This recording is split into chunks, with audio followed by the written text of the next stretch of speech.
Thank you very much for that valuable testimony. Reminding members that Committee Rule 3D imposes a 5-minute limit on questions, the chair will now recognize members for any questions they may wish to ask the witnesses. I'd like to start by recognizing myself for 5 minutes. I'm going to start by directing my questions to Ms. Arena. Ms. Arena, you are a 20-year communications industry professional specializing in sustainability and social impact campaigns. Is that correct?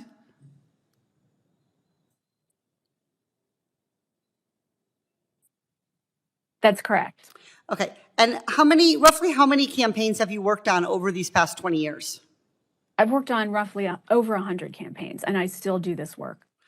Based on your experience, do you know what the standard practices are in the public relations industry? I certainly do. According to your written testimony, you wrote, quote, "There is nothing standard or ethical about the practices of the PR firms we are discussing today. What makes these practices different from the standard work PR firms perform for clients?" Third-party mobilization tactic of hiring fake protesters to disrupt an ongoing Colorado Rising event. You know, hiring fake protesters is unethical in multiple ways. First, they're fake protesters, right? There's the simulation of community support or opposition that isn't really necessarily real. Secondly, it is not disclosed who is paying for and funding those paid protesters. And thirdly, those paid protesters that I wrote about were actually engaging in what I believe are harassment behaviors, that is stalking Colorado Rising members as they were trying to make their voices heard. I do not believe that there is a single trade association in my industry that would consider the hiring of fake protesters to be an ethical marketing practice, and I certainly don't consider that standard.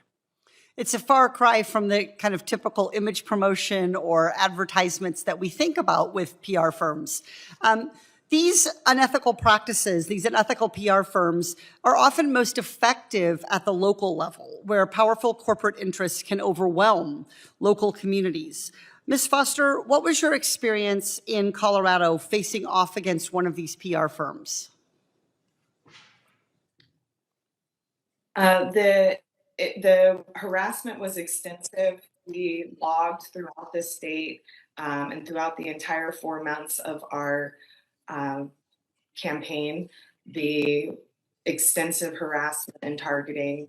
There was approximately $40 million spent against the campaign in the, I think, 9 total months that we were running the campaign.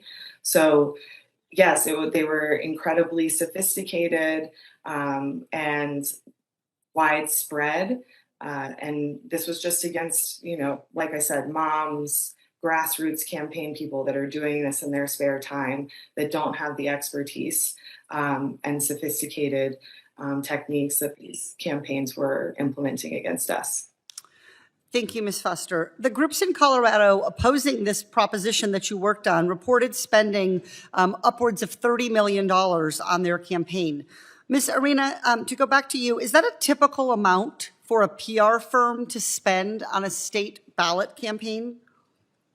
That is a very high amount to spend on a state ballot campaign, I would say, $31 million. They outspent the opposition by, I think that would be a factor of over 30 to 1. And, that money obviously went very far for them. And how did they use the millions of dollars that they received from the oil? How did the PR firm use the millions of dollars it received from the oil and gas industry for this campaign? What were some of the messages that they were trying to promote and give the appearance that they were coming from the community? Yes, well, I can say that, it's obvious that they tried to flood the zone with just as much media as they possibly could, TV, social posts, direct mail, op-eds, events, and so forth. They obviously did very big, large media buys, I would assume. And the third-party mobilization efforts were quite extensive, so there would be a lot of work done around recruiting those individuals, paying them, managing them, pushing them to, again, echo the talking points of the campaign. Again, a lot of that was undisclosed activity where it wasn't clear who was funding those actors. So those are very expensive campaigns. The messaging was a little bit on the extreme side. I think that Colorado Rising was the ballot initiative was framed as a liberal effort to drive conservatives out of the state of Colorado. So we saw very extreme language used in the scope of the campaign itself. Thank you very much. The chair will now recognize Ranking Member Moore, the gentleman from Utah, for 5 minutes.